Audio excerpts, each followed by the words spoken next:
மாநில ஒருங்கிணைப்பாளர் பாலமுரளிவர்மன் அவர்கள். தமிழ் தேசிய பேரரசின் தலைமை அண்ணன் செந்தமிழன் சீமான் அவர்களுக்கும், தமிழ் தேசிய அரசின் சட்டமன்ற உறுப்பினர்கள் அனைவருக்கும் வணக்கம். தமிழீழ தேசிய குடியரசை நமது தலைவர் ஏற்கனவே கட்டி உலகில் எங்குமே இல்லாத ஒரு பேரரசை, மிக சிறந்த குடியரசை அமைத்திருந்தார் நமது தலைவர். ஆனால் அதை உலகம் அங்கீகரிக்கவில்லை. அதனால் அது அரசாங்கம் அல்ல என்று ஆகிவிடாது.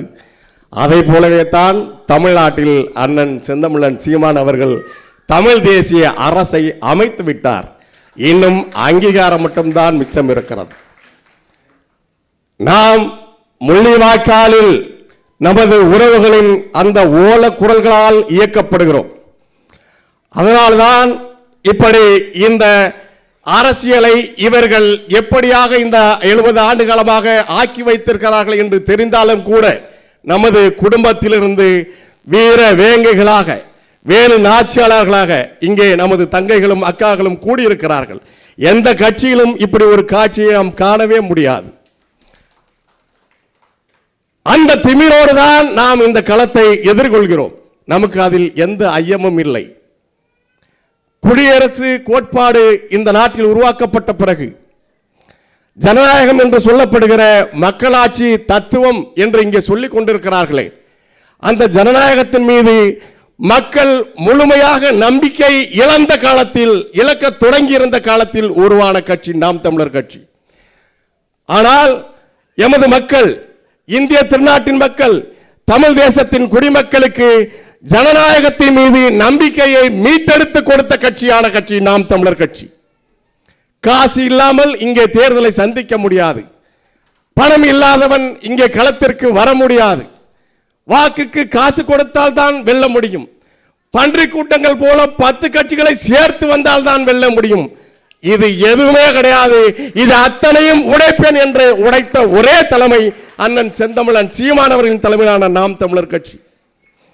நான் அண்ணன் என்னை பணித்திருக்கிற கடலூர் மாவட்ட பொறுப்பாக இருக்கின்ற கடலூர் மாவட்ட வேட்பாளர்கள் மற்றும் மாநில ஒருங்கிணைப்பாளருக்கான இணையவழி கலந்தாய்விலே குறிப்பிட்ட ஒன்றை எல்லாருக்குமாக இங்கே பகிர்ந்து கொள்ள விரும்புகிறேன். அந்த ஒன்றை செய்திக்காக தான் இங்கே வந்தேன். நாம் வேட்பாளர்கள் அல்ல, நாம் சட்டமன்ற உறுப்பினர்கள் என்பதை நாம் உறுதியாக மனதில் விதைக்க வேண்டும். நீ என்னவாக ஆக விரும்புகிறாயோ அதுவாகவே ஆகிவிட்டாய் என்று நீ நம்பு. அண்ணன் எப்போதுமே அதைத்தான் சொல்வார். நல்லவர்கள் தோற்றதாக வரலாறு உண்டு, நம்பிக்கை கொண்டவர்கள் தோற்றதாக வரலாறே இல்லை.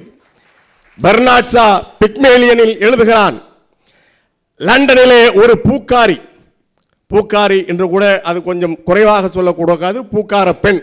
லண்டனிலே அவன் பூக்காரி என்று தான் சொல்கிறான் பெர்னாட் ஷா. லண்டனிலே பூக்கார பெண் தன்னை ஒரு ராஜகுமாரியாக நினைத்தாள். ராஜகுமாரி போலவே சிந்தித்தாள். ராஜகுமாரியை போலவே உடை அணிந்து கொண்டாள். ராஜகுமாரியாக நடந்தால் இறுதியாக அவள் ராஜகுமாரியாகவே ஆகிவிட்டாள் என்றான் பெக்மேலியனின் பெர்னாட் ஷா. அதுதான் நம்முடைய மந்திரம், அதுதான் நமது சூத்திரம்.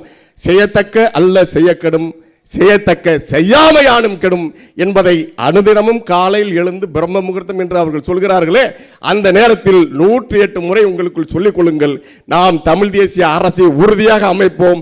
அண்ணன் சீமான் தலைமையிலான நாம் தமிழர் ஆட்சி உறுதியாக அமையும். கோட்டையிலே புலிக்கொடி பறக்கும். நாம் தமிழர், தமிழ் தாய் வாழ்க, தலைவர் பிரபாகரன் வாழ்க. அடுத்ததாக மாநில